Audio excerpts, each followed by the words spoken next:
அமெரிக்காவை இழுத்துவிட்டு ஈரானோடு ஒரு 40 நாள் யுத்தத்தை தொடர்வதற்கான ஏற்பாடுகளை செய்தது இஸ்ரேல். அந்த யுத்தத்தில் அமெரிக்காவே நேரடியாக தோல்வியை சந்தித்து விட்டது என்பது நமக்கு தெரியும். யுத்தத்திலையும் தோற்றாங்க. ஹொர்முஸ் ஜலசந்தியை மூடியது ஈரான். அதை திறக்க முடியாமல் இந்த நிமிடம் வரைக்கும் திண்டாடி கொண்டிருக்கிறது அமெரிக்கா என்கிற நிலையில மேலதிகமாக சமாதான பேச்சுவார்த்தைகளிலும் அமெரிக்கா படுதோல்வி அடைந்திருக்கிறது என்கிற செய்திகள் வெளியாகி கொண்டே இருக்கிறது. இந்த நிலையில தான் எப்படியாவது இந்த யுத்தத்தை முடிவுக்கு கொண்டு வந்து ஹொர்முஸ் ஜலசந்தியை திறக்கவும் வேணும், இதே நேரம் உலக நாடுகளுடைய பிரஷர்ல இருந்து அமெரிக்க அதிபர் தப்பிக்கவும் வேண்டும் என்கிற நிலை இருந்தது. அதை தாண்டி அமெரிக்காவில் எதிர்வருகிற நவம்பர் மாதங்கள்ல தேர்தல்கள், இடைக்கால தேர்தல்கள் வர இருக்கிறது. இஸ்ரேலையும் தேர்தல்கள் வர இருக்கிறது. எனவே எல்லாவற்றையும் கருத்தில் கொண்டுதான் அமெரிக்க அதிபர் டொனால்ட் ட்ரம்ப் இந்த யுத்தத்திலிருந்து வெளியேறுவதற்கான முயற்சிகளை எடுத்தார். அதை தாண்டி அரபு நாடுகளுடைய அழுத்தங்களும் காரணமாக இருந்தது. இப்படியான சூழல்ல இப்ப இருக்கக்கூடிய நிலைமை என்னவென்றால், இஸ்ரேலை பொறுத்தவரையில இது ஒரு தற்கொலைக்கு சமானமான நிலையாக மாறிவிட்டது. அமெரிக்காவை கோர்த்து விட்டு எப்படியாவது ஈரான் மேல அட்டாக் பண்ணுவோம், ஈரான் அரபு நாடுகளுக்கு அட்டாக் பண்ணுவாங்க, அட்டாக் பண்ணும்போது அரபு நாடுகள் எல்லாம் அமெரிக்காவோடு சேர்ந்து கொண்டு ஈரான் மீது தாக்குதல் நடத்தும். அந்த நேரத்தில் இஸ்ரேல் அப்படியே விட்ராவ் ஆகிடுவாங்க. எனவே அமெரிக்க அரபு நாடுகள் ஈரானுக்கு எதிரான யுத்தமாக இது மாறிவிடும் என்பதுதான் இஸ்ரேலிய பிரதமர் பெஞ்சமின் நெத்தன்யாகுவினுடைய கணக்காக இருந்தது. ஆனா அந்த கணக்கு தப்பு கணக்காக மாறிவிட்டது. அரபு நாடுகள் ஈரானோட சண்டைக்கு போகல, அடிய வாங்கிக்கிட்டு அவங்க இருந்துட்டாங்க. இதே நேரம் அமெரிக்காவும் மோதி பார்த்தது, இனிமேல் மோத முடியாது என்கிற நிலை வந்ததோட அமெரிக்காவும் பின்வாங்கி விட்டது. இப்படியான ஒரு சூழல் வந்ததோட திடீரென இஸ்ரேல்ல தேர்தல் நடத்த வேண்டிய நிர்பந்தமும் வந்துவிட்டது. எனவே தற்போது ஆட்சியில் இருக்கக்கூடிய பெஞ்சமின் நெத்தன்யாகுவினுடைய கட்சியினர் தேர்தலை சந்திக்க வேண்டும் என்றால் ஒன்றோ காசாவில் நாங்கள் ஜெயித்தோம் என்று சொல்ல வேண்டும், காசா வார்ல அப்பாவி பொதுமக்கள் லட்சக்கணக்கில் கொன்றதையும் காசாவில் இருக்கக்கூடிய சொத்துக்களை அழித்ததையும் தவிர அவர்கள் யுத்தத்தில் ஜெயிக்கவில்லை என்பது உலகத்துக்கே தெரியும். பாலஸ்தீன விடுதலை போராட்ட அமைப்புகள் எல்லாத்தையுமே நாங்க அழிப்போம் என்று போனாங்க, அங்க அதை பண்ண முடியல, சில தலைவர்களை கொன்றதை தவிர. அதை தாண்டி இரண்டாவதாக லெபனானுக்குள்ள நுழைஞ்சி லெபனான்ல நாங்க அதை பண்ணுவோம் இதை பண்ணுவோம், லெபனான்லையும் இந்த நிமிடம் வரைக்கும் அவர்களால் ஹெஸ்புல்லாக்களை அழிக்க முடியாமல் இருக்கிறது. அதே நேரம் தான் நாங்க ஈரானை அழிப்போம், ஈரான்ல ஆட்சி மாற்றத்தை உண்டாக்குவோம், ஈரானுக்குள்ள இருக்கிற செறிவூட்டப்பட்ட யுரேனியத்தை கொண்டு வந்துருவோம், அதே மாதிரி அங்க இருக்கக்கூடிய ஏவுகணை பலத்தை எல்லாம் இல்லாமலாக்குவோம். இப்படி பல செய்திகள், உருட்டுனா உருட்டு, உலகமகா உருட்டை எல்லாம் உருட்டினாங்க, ஒன்னையுமே பண்ண முடியாம போயிடுச்சு.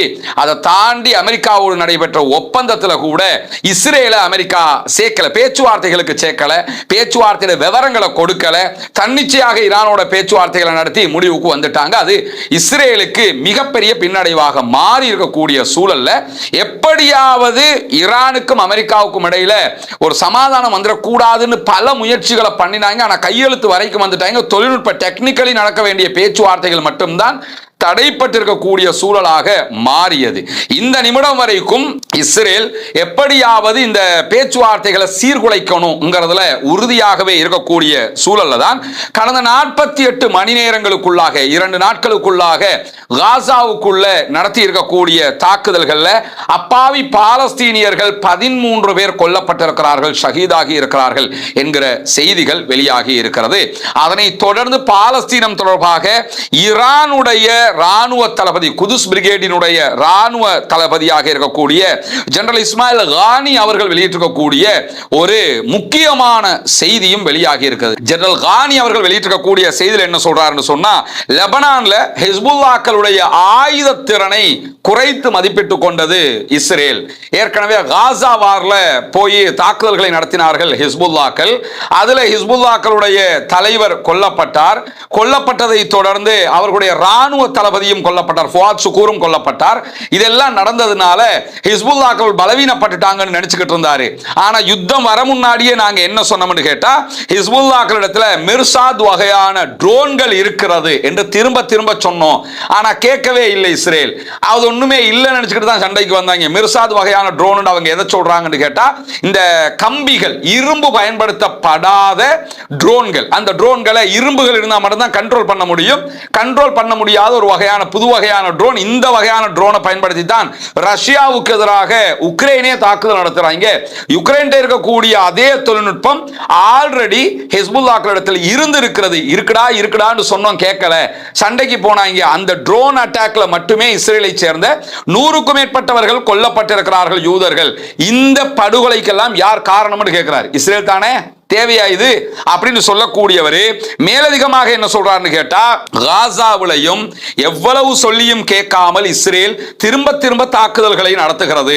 இது இஸ்ரேலியர்கள் எப்படியாவது காசாவினுடைய போராளிகளை மீண்டும் யுத்தத்துக்கு இழுப்பதற்காக செய்கிற வேலைதான். ஆனால் ஒன்றை புரிந்து கொள்ளுங்கள், காசா போராளிகள் மீண்டும் யுத்தத்திற்கு வந்தால் அது இஸ்ரேலுக்கு மாபெரும் இழப்பாக மாறக்கூடும்.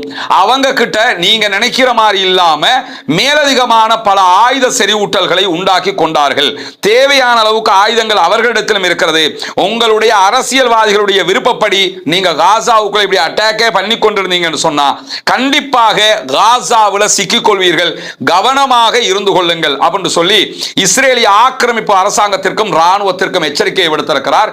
ஈரானுடைய ஐஆர்ஜிசியின் குதுஸ் பிரிகேடினுடைய தலைமை தளபதியாக இருக்கக்கூடிய இஸ்மாயில் கானி அவர்கள். இதுல இருந்து ஒரு விஷயம் நமக்கு புரிய முடிகிறது. என்னன்னு கேட்டா, ஈரானை பொறுத்தவரையில ஒவ்வொரு பக்கமாகவும் ஆயுதத்தை ஃபில் பண்ணிக்கிட்டே வர்றாங்க. காசா வார்ல ஹிஸ்புல்லாக்கள் நுழைந்திருந்தார்கள். அதிலே ஹிஸ்புல்லாக்களுடைய தலைவர் கொல்லப்பட்டார். அதற்கு பிறகு ஃபுவாத் சுக்கூர் கொல்லப்பட்டார். பலத்த இழப்பு ஹிஸ்புல்லாக்களுக்கு ஏற்பட்டது. ஆனாலும் சிரியா வீழ்ந்ததோட, சிரியாவில் ஆட்சி மாற்றம் வந்ததோட ஹிஸ்புல்லாக்களுக்கு இனிமே ஆயுதம் கிடைக்காதுன்னு நினைச்ச நிலையில எப்படியோ அவர்கள் ஏதோ ஒரு வகையில் ஹிஸ்புல்லாக்களுடைய ஆயுதங்களை ஃபில் பண்ணிட்டாங்க.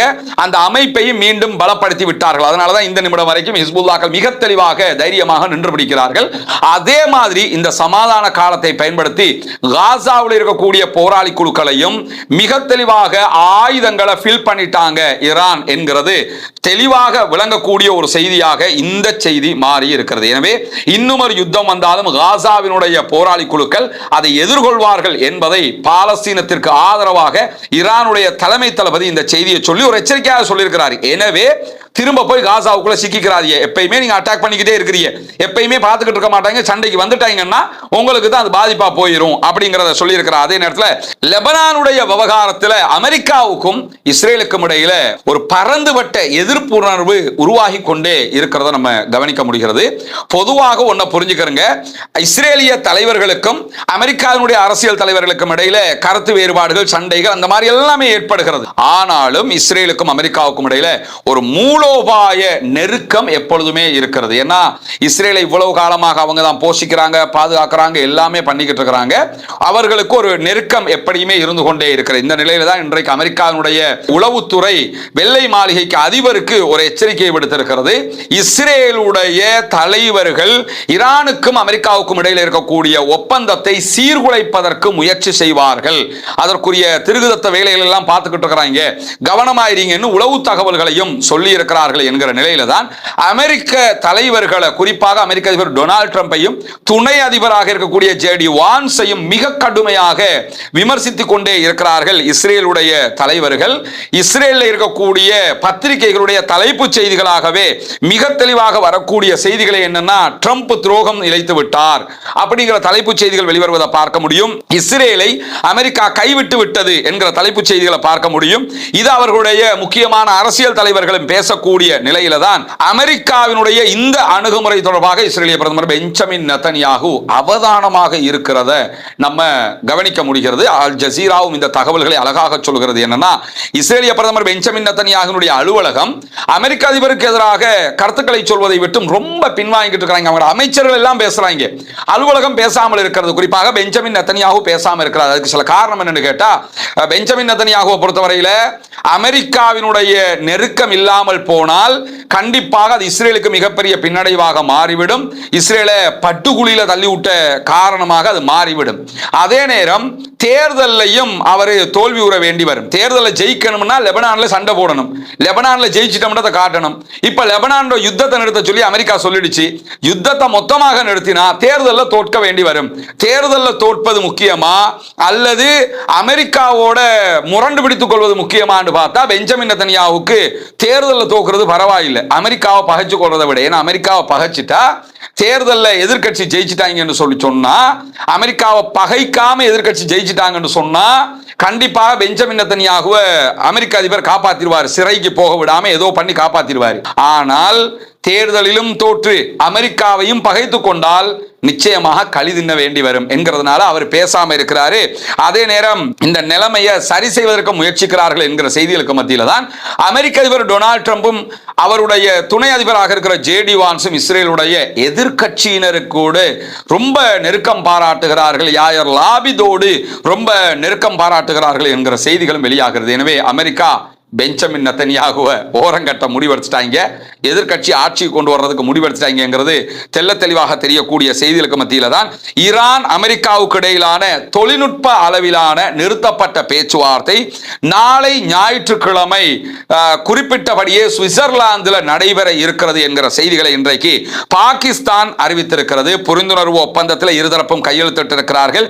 எனவே நாளை 21ஆம் தேதி சுவிட்சர்லாந்தில் இந்த கலந்துரையாடல்கள் நடைபெற இருக்கிறது. சுவிட்சர்லாந்துல ஒரு மலை உச்சில இருக்கக்கூடிய இந்த ஹோட்டல்ல வச்சு தான் அந்த பேச்சுவார்த்தைகள் நடைபெற இருக்கிறது என்கிற செய்திகள் வெளியாகி இருக்கிறது.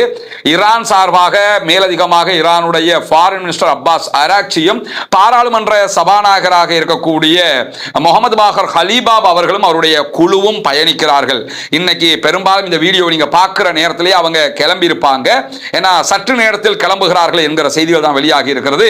அதே மாதிரி அமெரிக்கா சார்பாக அமெரிக்காவுடைய துணை அதிபர் ஜேடி வான்ஸ் அந்த பேச்சுவார்த்தைகளிலே பங்கெடுக்கிறார். அதே நேரம் பாகிஸ்தானுடைய முக்கியஸ்தர்கள் தலைவர்கள், கத்தருடைய முக்கியஸ்தர்கள் தலைவர்களும் இந்த பேச்சுவார்த்தைகளில் கலந்து கொள்கிறார்கள் என்கிற செய்திகள் வெளியாகி கொண்டிருக்கக்கூடிய சூழல் தான் அமெரிக்காவோடு பேச்சுவார்த்தை நடத்துகிற தூதுக்குழு சுவிட்சர்லாந்திற்கு பயணமாகிறது என்பதை உத்தியோகபூர்வமாக ஈரானும் அறிவித்திருக்கிறது. ஈரானுடைய Phars news agency, Tasnim news agency ஆகியவை இதை உறுதிப்படுத்தி இருக்கக்கூடிய செய்திகளையும் அல் ஜசீரா சுட்டிக்காட்டுகிற அதே நேரத்தில் ஈரான் வெளியிட்டிருக்கக்கூடிய அறிவிப்புல தூதுக்குழு சுவிட்சர்லாந்துக்கு போகிறது என்று சொல்லிவிட்டு எதிர்த்தரப்பினுடைய அமெரிக்காவுடைய கடமைகளை நிறைவேற்றுவதற்கு அமெரிக்காவுக்கு அழுத்தம் கொடுப்பதற்காகவும் எங்களுடைய கடமைகளை நாங்கள் எப்படி நிறைவேற்ற இருக்கிறோம் என்பதை அமெரிக்காவுக்கு தெளிவூட்டுவதற்காகவும் இந்த குழு பயணிக்கிறது என்று சொல்லி இருக்கிறார்கள். இந்த குழு பெரும்பாலும் ஏற்கனவே நான் சொன்ன மாதிரி நீங்க வீடியோவை பார்க்கிற நேரத்திலேயே பயணத்தை ஆரம்பித்திருப்பார்கள் என்கிற நிலையில தான் அமெரிக்க ஈரானிய பேச்சுவார்த்தைகளுக்கு பாகிஸ்தானுடைய தலையீடு ரொம்ப முக்கியமானது என்று சொல்லி இன்றைக்கு பாகிஸ்தானுடைய உள்துறை அமைச்சர் மொஹ்சின் நக்வி தெரிவித்திருக்கக்கூடிய கருத்துக்களுக்கு மத்தியில் மொஹ்சின் நக்வி அவர்கள் உடனடியாக ஈரானை வந்தடைந்திருக்கிறார் என்கிற செய்திகள் வெளியாகி இருக்கிறது. ஈரான்ல இருந்து தூதுக்குழு சுவிட்சர்லாந்து போக முன்னாடி மொஹ்சின் நக்வி தலைமையிலான தூதுக்குழுவோட அவங்க ஒரு பேச்சுவார்த்தையை நடத்துறாங்க. அவங்க பாகிஸ்தானை சேர்ந்தவர்கள் ஈரானுக்கு போறாங்கன்னாலே ஈரானை தலையை தடவுறதுக்கு போறாங்கன்னு அர்த்தம், அமெரிக்கா அனுப்பி வச்சிருக்குன்னு அர்த்தம். ஈரான் எப்பொழுதெல்லாம் முரண்டு பிடிக்குமோ அப்பொழுதெல்லாம் பாகிஸ்தான் அனுப்பி போய் பேசுங்கப்பா, எப்படியாவது வலிக்கு கொண்டு வாங்கடான்னு சொல்லி கெஞ்சுவாங்க. அந்த வேலையை தான் செஞ்சிருக்கிறாங்க. அப்பாஸ் அராக்சி சுவிட்சர்லாந்து போறதுக்கு முன்னாடி இந்த சந்திப்பு நடைபெற்றிருக்கிறது என்று சொல்லியும் நக்வியை பொறுத்தவரையில் அவரு பாகிஸ்தான் பிரதமருக்கு ரொம்ப நெருக்கமானவர். அதை விட பாகிஸ்தானுடைய ராணுவ தளபதி ஆசிம் முனீருக்கு ரொம்ப நெருக்கமானவர். பாகிஸ்தானை பொறுத்தவரையில் இப்போதைய நிலையில பாகிஸ்தான் பிரதமர் ஷபாஸ் ஷரீஃபை விட மத்திய கிழக்கு நாடுகளுக்கும் வெளிநாடுகளுக்கும் குறிப்பாக அமெரிக்காவுக்கும் ரொம்ப நெருக்கமானவராக இருப்பது ஆசிம் முனீர் அவர்கள் தான். அவங்களுடைய ராணுவ தளபதி பெரிய ஒரு ரோலை பிளே பண்ணிக்கிட்டு இருக்கிறார். எந்த அளவுக்கு கேட்டா அமெரிக்க அதிபர் டொனால்ட் ட்ரம்போட ஒன் கால் போன் பண்ணி பேசுற அளவுக்கு ஒரு நெருக்கம் அவங்க ரெண்டு பேருக்கும் இருக்கிறது என்று சொல்லி அல் ஜசீராவை பல முறை அதை சுட்டிக்காட்டி இருக்கக்கூடிய சூழல்ல இன்றைக்கு சற்று நேரத்துக்கு முன்பதாக வெளியாகி இருக்கக்கூடிய ஒரு முக்கியமான செய்தி என்னன்னா, மீண்டும் ஹொர்முஸ் ஜலசந்தியை இழுத்து மூடுகிறோம் என்று அறிவித்திருக்கிறது ஈரான். பேச்சுவார்த்தைகள் முடிகிற வரைக்கும், முடிவுகள் காணப்படுகிற வரைக்கும், குறிப்பாக லெபனான் மீதான இஸ்ரேலுடைய தாக்குதல்கள் மொத்தமாக நிறுத்தப்படுகிற வரைக்கும் இழுத்து மூடுகிறோம் என்று அறிவித்திருக்கிறார்கள். IRGC வெளியிட்டிருக்கக்கூடிய அறிவிப்புல கப்பல்கள் ஹொர்முஸ் ஜலசந்தியை தாண்டி செல்ல வேண்டாம், மீறி தாண்டி சென்றால் ஏற்படுகிற விளைவுகளுக்கு நீங்கள் தான் பொறுப்பு. லெபனான்ல இஸ்ரேலுடைய நடவடிக்கைகள், தாக்குதல்கள் நிறுத்தப்பட வேண்டும். வாஷிங்டன் கொடுத்த வாக்குறுதிகளை நிறைவேற்ற வேண்டும். அது நிறைவேற்றுகிற வரைக்கும் யாரும் ஹொர்முஸ் ஜலசந்தியில பயணிக்க கூடாது என்று சொல்லி இன்றைக்கு ஈரான் அறிவித்திருக்கிறார். அதே நேரம் ஹிஸ்புல்லாக்கள் வெளியிட்டிருக்கக்கூடிய அறிவிப்புல நாங்கள் யுத்த நிறுத்தத்தில் உறுதியாக இருக்கிறோம். நேற்றிலிருந்து நாங்கள் வெள்ளிக்கிழமை வெள்ளிக்கிழமை ஈவினிங்ல இருந்து எந்த விதமான யுத்த நிறுத்த மீறல்களையும் நாங்கள் ஈடுபடல. ஆனா இஸ்ரேல் யுத்த நிறுத்த மீறல்களில் ஈடுபடுகிறது.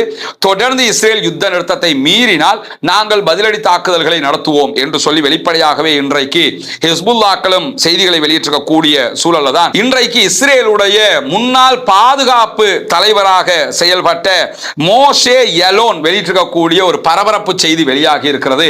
மோஷே யலோன் முக்கியமான பாதுகாப்பு தலைவராக இஸ்ரேலுக்குள் செயல்பட்டவர். அவர் வெளியிட்டிருக்கக்கூடிய அறிவிப்பில் என்ன சொல்றாருன்னு கேட்டா, பிரதமர் பெஞ்சமின் நெத்தன்யாகு அதே போன்று அவருடைய அரசாங்கத்தின் பிரம்மைகள் மிகப்பெரிய விலையை இஸ்ரேல் கொடுத்து கொண்டிருக்கக்கூடிய நிலைக்கு தள்ளி இருக்கிறது. பெஞ்சமின் நெத்தன்யாகு தண்ட கவர்மெண்ட்னா பெரிய அமெரிக்கா மாதிரி காட்டிக்கிட்டு இருந்தாரு. அதனால இன்னைக்கு அவர் காட்டின அந்த படம் காட்டிக்கிட்டு தெரிஞ்சாரு. அதனுடைய விலையத்தான் நம்ம இப்ப செலுத்திக்கிட்டு இருக்கிறோம். லெபனான்ல இருந்து அடி வாங்கிட்டு இருக்கிறோம் அப்படின்னு ஓப்பனாவே பேசியிருக்கிறாரு. நாங்க லெபனானுக்கு அடிக்கிறோம் இஸ்ரேல் காட்டிக்கிட்டு இருந்தாலும் லெபனான் ஹிஸ்புல்லா கிட்ட இருந்து ரொம்ப அடி வாங்குறோம் என்றது ஓப்பனாகவே பேசியிருக்கிறது மட்டுமல்லாம ஒரு தனியார் அதே போன்று கட்சி பெஞ்சமின் நெத்தன்யாகும் அவருடைய கட்சி சார்ந்த அரசியல் நலன்களுக்காகவும் தான் எங்களுடைய நாட்டு படையைச் சேர்ந்தவர்கள் லெபனானிலே கொல்லப்பட்டு கொண்டிருக்கிறார்கள் என்று சொல்லிட்டு அக்டோபர் 2024 லெபனான்ல ஹிஸ்புல்லாக்களோட ஒரு யுத்த நிறுத்தத்துக்கு போயிருக்கணும்.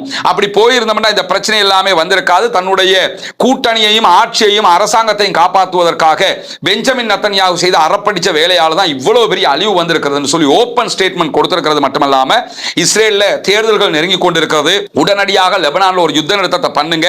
யுத்த நிறுத்தத்துக்கு நீங்க போகாம திரும்ப லெபனான்ல இருக்கக்கூடிய ஹிஸ்புல்லாக்களோட சண்டையிட்டீங்கன்னு சொன்னா நாம் வாழ்வதற்கு நமக்கு ஒரு நாடே இருக்காது என்பதையும் புரிந்து கொள்ளுங்கள் என்று சொல்லி இஸ்ரேலுடைய முன்னாள் பாதுகாப்பு துறை தலைவராக செயல்பட்ட மோசே யலோன் வெளியிட்டிருக்கக்கூடிய கருத்துக்களையும் இன்றைக்கு அல் ஜசீரா சுட்டிக்காட்டி இருக்கிறது. பொறுத்திருந்து பார்ப்போம் அடுத்தடுத்து என்ன நடைபெறுகிறது என்பதை. அடுத்தடுத்த செய்திகளை உடனுக்குடன் உங்களுக்கு கொண்டு வந்து தருவதற்கு தயாராக இருக்கிறோம்.